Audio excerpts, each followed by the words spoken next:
Okay, welcome to CC Connect.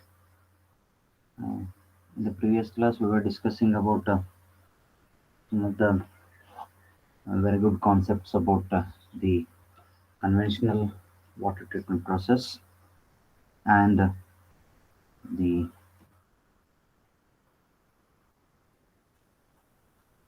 the advanced water treatment process. So, in that, we have discussed what will be the um, conventional water treatment process and what are its units. And in advanced treatment process, we have not discussed that. We'll keep that at the end. So I already said that um, conventional water treatment process, if you are designing it, always you have to the test uh, the quality of water first. So test the quality of water. Then based on that, you have to design the water treatment water treatment plant. So um, according to the uh, overall design of conventional water treatment process, some of the common treatment units that always it should be there in the treatment process. The first one we already discussed, that is the screening, and then it is followed by coagulation cum flocculation, then it is sedimentation, then sludge processing, disinfection, and at the end the distribution for the production. We also discussed some of the very good concepts of the residual disinfection. What exactly this residual disinfection is? Normally, this residual disinfection um, is um, at the end of uh, the water treatment process. So, end of the water treatment process means um, we already said that the disinfection will be the end of the water treatment unit. Then we have to add extra some disinfectant, so that if any contamination which is going to happen in distribution network, that has to be protected, that has to be made safeguard. So with relevance to that, so always we have to keep some residual disinfectant at the end of the treatment unit. So we'll move on to a step-by-step explanation of the each of the treatment units, starting from the screens, that is screening unit. Okay, this is screening is done to carry out removal of heavy suspended solids from the water, like if big plants are there, if big stones are there, if big animals are there, if trees are there, so that can be removed at the starting stage itself.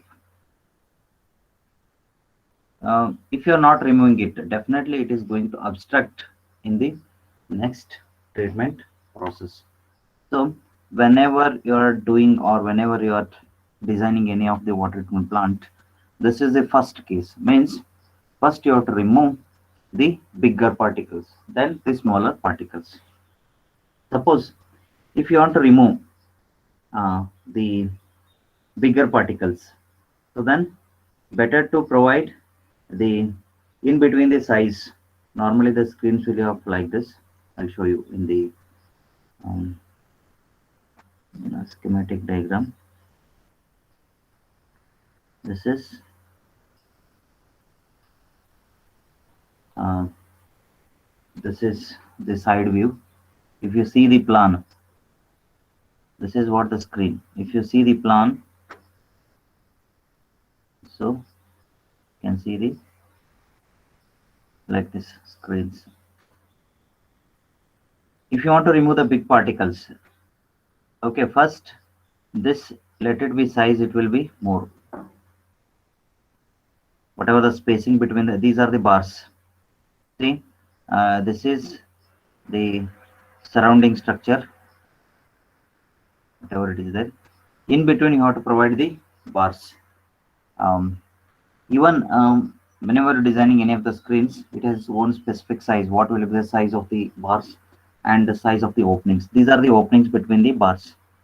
You can see that these are the openings between the bars.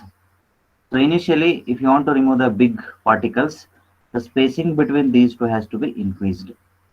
Then, if you are going with the fine, if you want to remove the fine particles like sand, silt, hmm, so you have to decrease the size of the openings. Okay. Then whatever the screens will be there, means whatever the solids will be there, it will hold on the top surface of this screens only. So that is why, remember this, you have two types of screens. One is coarse screen and fine screen. If the openings of in between the two bars, assume that this is,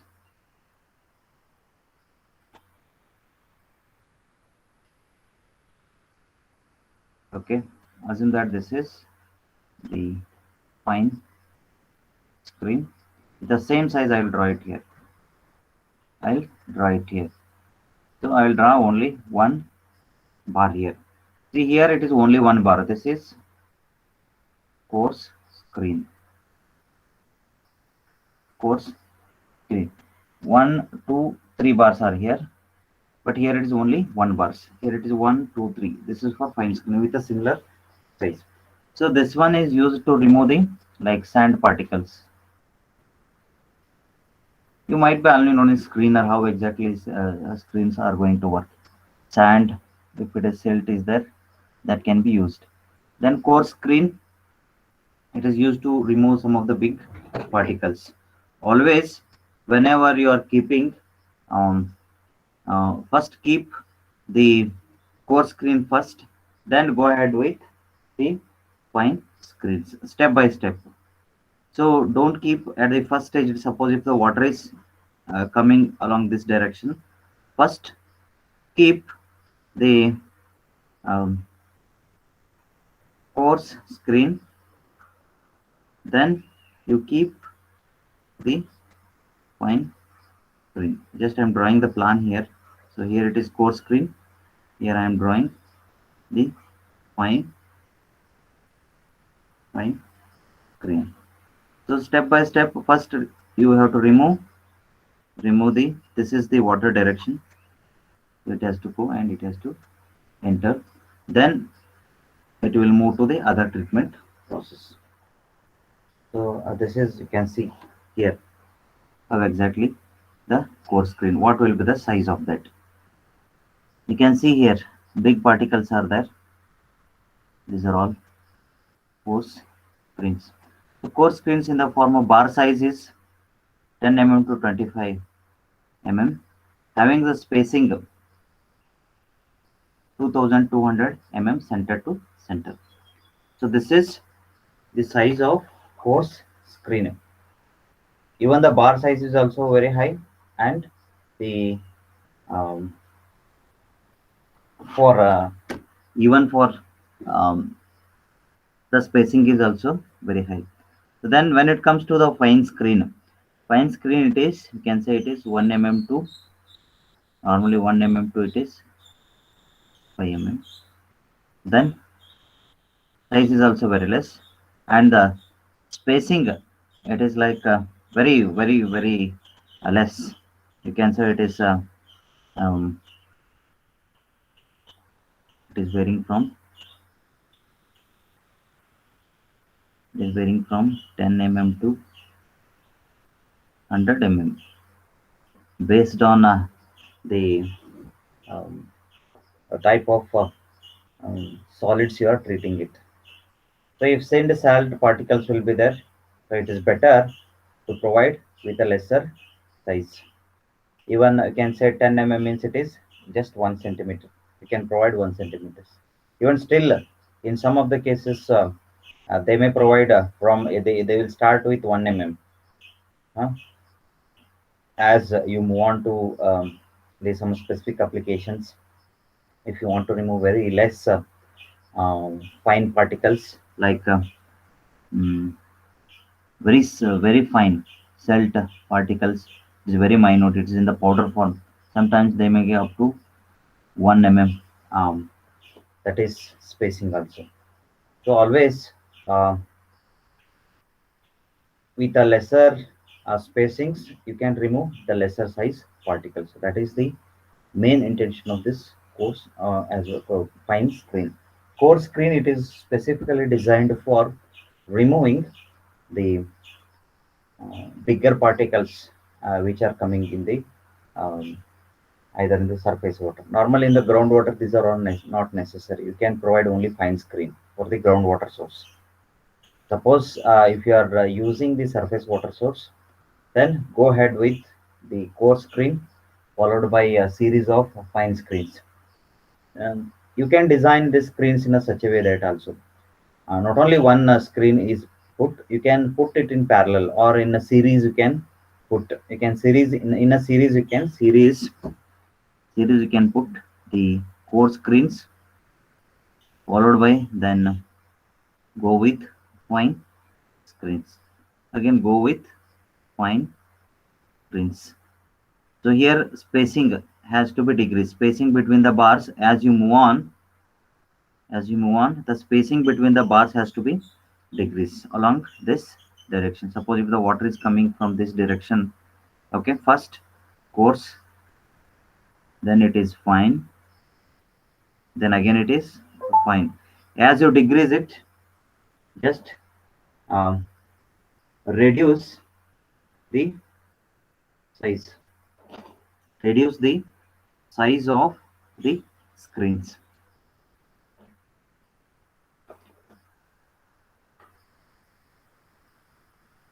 So this is about the coarse screen and the fine screen. So you can see here, clearly you can see here, this is one type of screen, um, bar screen. Normally it is given as the bar screen. It is bar screen. See here you can see the bars. These are all the bars. You can see here these are the bars, and you can see the spacing here. Spacing between the two bars or three bars. This is manual bar screen, means they are cleaning. What will happen is that um, I'll draw this according to that diagram. See, whenever the water is entering through this, see the spacing after 1 or 2 months. What will happen is that these spacings are going to be blocked with the help of whatever the silt or whatever the bigger particles are going to accumulate in this spacing. So then it has to be removed. Then how to remove it? To remove all these things, what you have to do is that you have to clean it with a scraping mechanism. Scraping mechanism. So then you have to do it with a manual. So you can see the person is cleaning all those spacings. So then if you are not clearing, or if you are not removing all those screens, then what will happen is that the head is going to develop at the upstream end. Then it will start overflowing. Then the filtration will not going to happen. See, if these are completely clogged, then whatever the water is entering to this, it is not going to filter, and it is going to completely block the screens.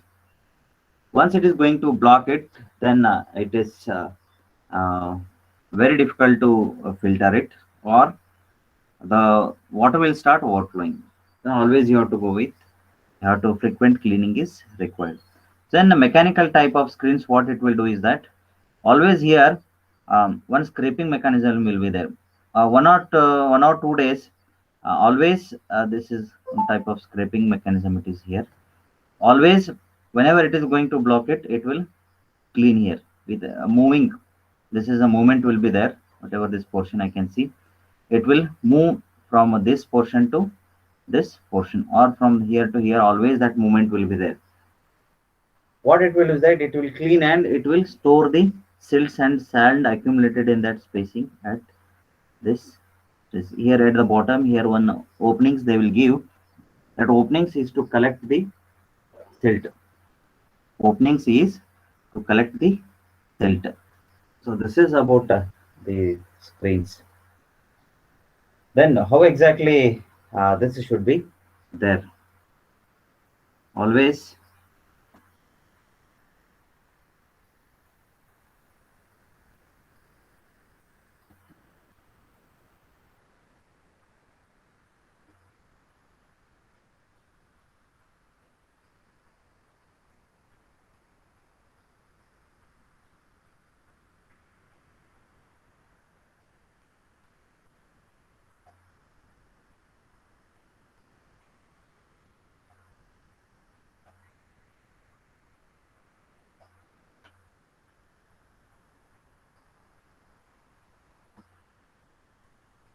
okay.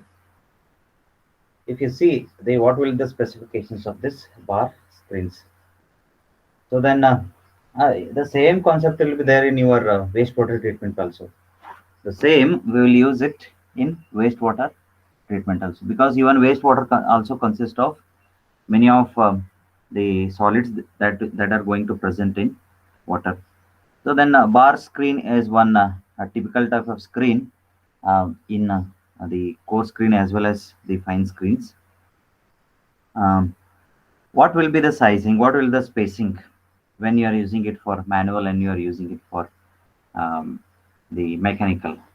So bar spacing is in terms of 2 to 5 centimeters. You can say it is 20 to 50 centimeters. Then what will the spacing for this mechanical? That is 1.5 to 4 centimeters. Then normally the screens are mounted with an angle of 45 to 70 degrees from the horizontal. In the previous time, I have given one that is the section. Okay, exactly. If you see from the side, you can see only one bar. So this angle should be 45. With the always it will the water will move along this direction. Okay, then water will move and it will move along this direction, and it has to be mounted with 45 to 70 degree, but 45 is normally optimum to maintain the velocity. And so normally here two velocities always it will come. One is the velocity which the water is flowing, and the velocity which it is approaching, so that we can call it as the approach velocity. And one more velocity um, which is approaching towards the screen, that we can call it as approach velocity. Suppose if the water which is flowing just behind, just show you that at this portion, if the water is moving with some velocity as in the v, and whenever it is coming and which is approaching here, slowly the water velocity is going to reduce. Yes, here the velocity will be more just before the approaching to the screens, and here the velocity will be normally lesser, because you are providing some obstruction here, like screen itself is an obstruction.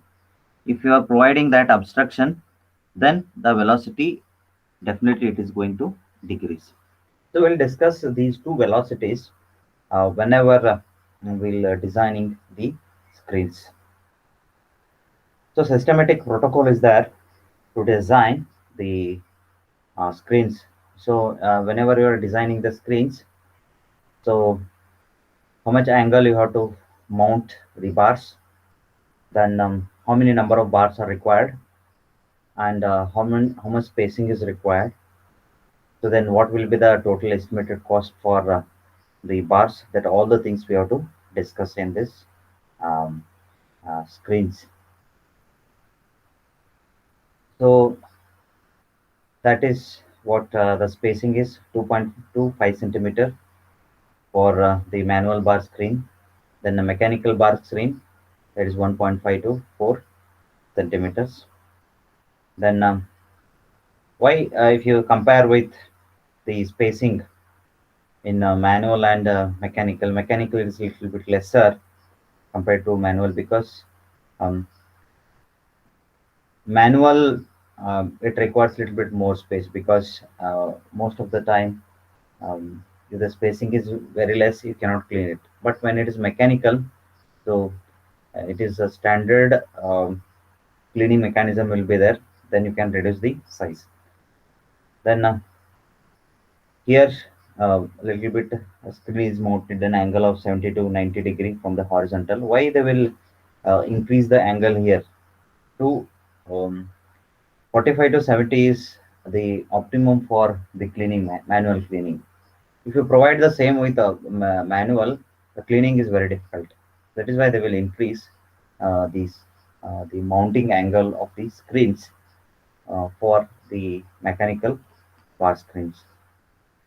And whatever the thickness of the bars, it is 1 centimeter thick and 2.5 centimeters wide. It will be there. Here also it is 1 centimeter thick and 2.5 centimeter wide. The same size of the bars will use it. Minimum approach velocity in the bar screen channel is 0.45 meter per second. Here also it is 0.45 meter per second. So to prevent the grit deposition. Grit, in the sense, you can say it is a solids. Grit, he has mentioned the grit here, the word.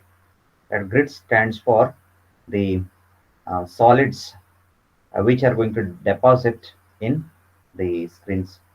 Then the maximum velocity between the bars and that is 0.9 meter to prevent the washout of the solids through the bars. Here also the maximum velocity that has to be maintained. Maximum it has to be maintained 0.9. So why you are not supposed to maintain big velocities? If you are maintaining the higher velocity, all the solids will be washed out. And most of the time, if sudden discharge or during the rainy season, if big particle, if it is going to accumulate in the screens, assume that assume that if you are providing the screens are like that, if the big particle is going to accumulate and if it is going to block it immediately during rainy season, and it will start overflowing. Okay, it will start overflowing. If you maintain the higher velocity, so then at least you have to provide some time to clean it. But if the velocity is more suddenly, what will happen is that it will come out and it will overflow. And most of, even some of the silt and sand, it will going to escape. So you have to provide some time to screen it. You have to provide some time to screen it. So that is why always the velocity of zero point 0.9, above zero point 0.9 meter should not be maintained. That you have to keep it fine. So then maybe in the uh, we'll go ahead with this one also, aeration. So it is a process in which the water is brought intimate to contact with the air. So it removes undesirable gases like. So of course, if you want to remove the odor, you have to go with the aeration process, and it will remove the some of the organic matter also. Um, Not only the aeration is going to remove the odor, it also remove here. It also remove the Mn. It also remove the Mg, and it also remove some of the organic matter up to some extent.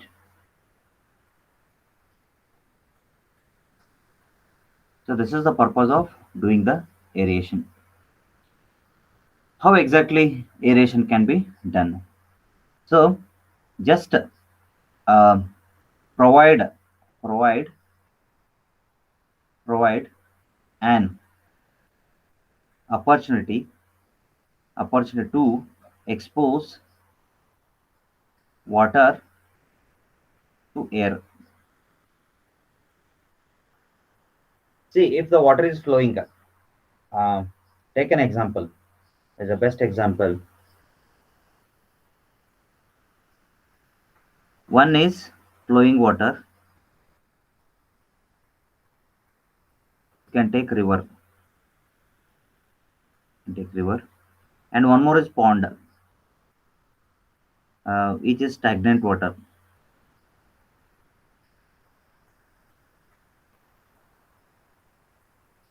Which is stagnant water.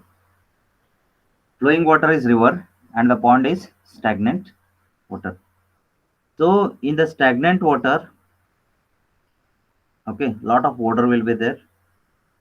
Water will be there, and some of the organic matter it will also be there.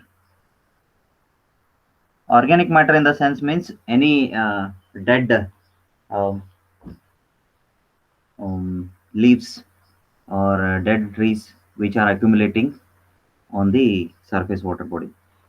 So if flowing water is there, normally it is going to expose to the atmosphere. It is going to expose to the atmosphere. Then automatically the self purification is happening. When the water is exposing or flowing water, if it is always it is going to expose to an atmosphere. So once it is going to expose to the atmosphere, normally the self purification is going to happen. The self purification is going to happen. Self purification, we can call it as self purification. It has to happen. Self.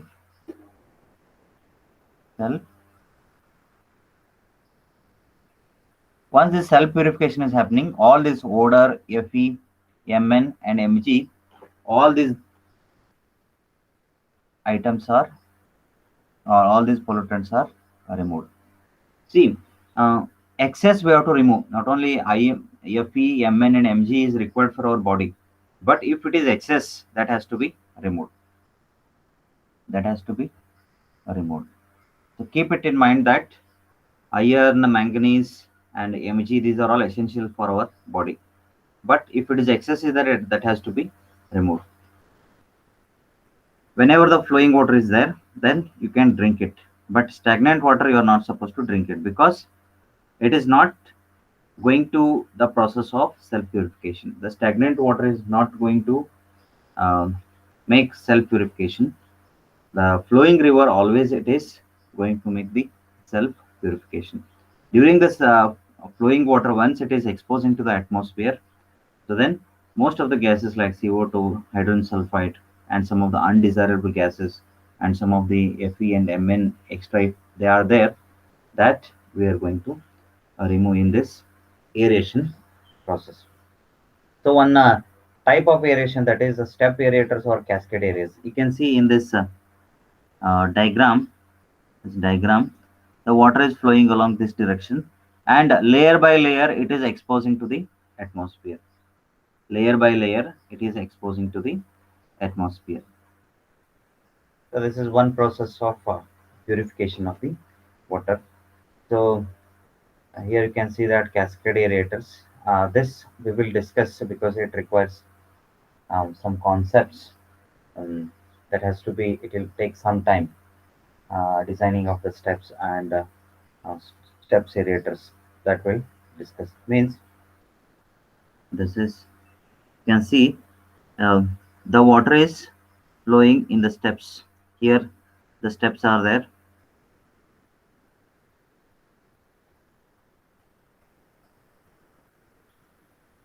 Like this, the steps are there. So what will happen is that you just assume that these are the steps.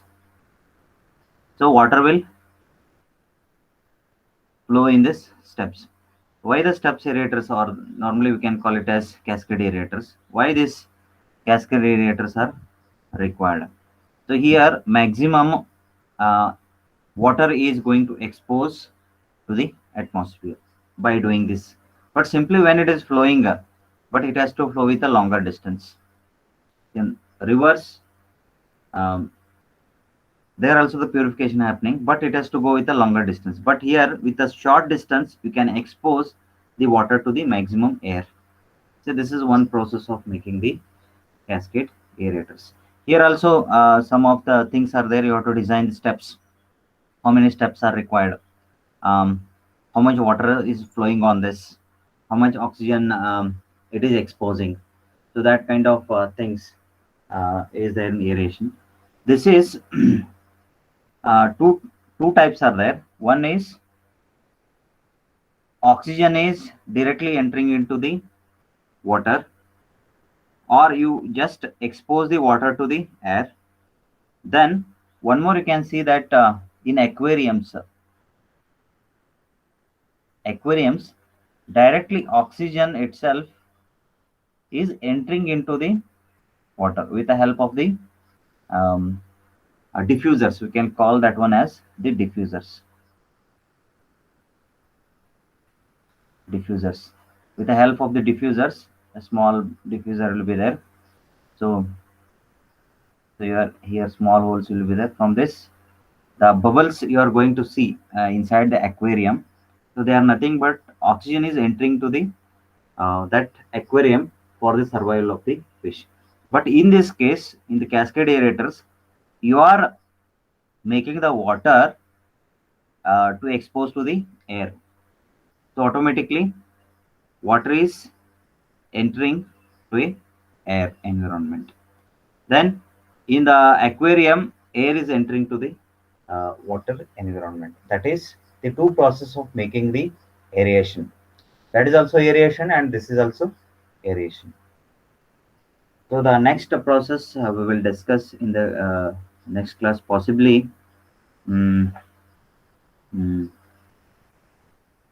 we'll take up some of the design of this bars as well as the aerators in the next class.